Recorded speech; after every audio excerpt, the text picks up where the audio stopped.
So can you tell the story about that priest and the finger?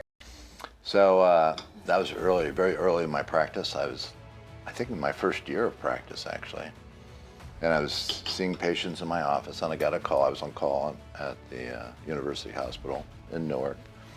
And we did replants, we sewed fingers and hands back on. We did all kinds of crazy stuff. And I got called that this gentleman had basically what they call avulsed the finger. It had ripped the finger basically off. It had ripped the skin off from the base of the ring and then came off and broke the bone in the middle and then was off. And it was an avulsed. I didn't have the finger, so I said, I'll be there. I'll be there in a couple hours. I'm just going to finish seeing my patients, just schedule him for a completion amputation, because that's sort of the thing you do. And so I got there, and I was looking at it, thinking, is there any way I can save some length on this finger? And he had a parishioner with him, and she said, I'll go back and look for the finger.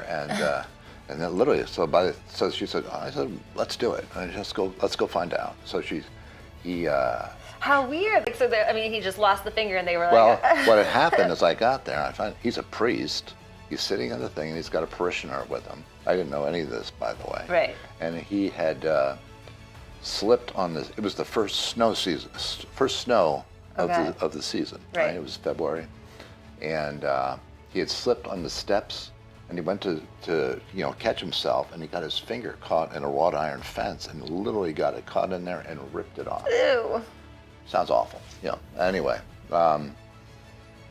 she went back to the church and said she was looking around, and there it was, sitting on top of the snow, perfectly preserved, by the way, for like 4 hours or 5 hours. Right. That's one thing. The first thing you want to do with a finger is put it on ice. So I said, there's a chance we could sew this back on. I think it's a really good chance that this could survive. And he was planning on going to Fort Myers for his retreat or whatever it was. And he goes, am I going to miss my trip? So he'd be willing to not he have was a questioning willing whether to or not sacrifice a finger. exactly. It was crazy, right? I said, well, I think we should try. And so he was all go. So we went up, and I have to tell you, it was one of the most perfect replants I ever did. And so, he had full function. It was his benediction finger of all fingers.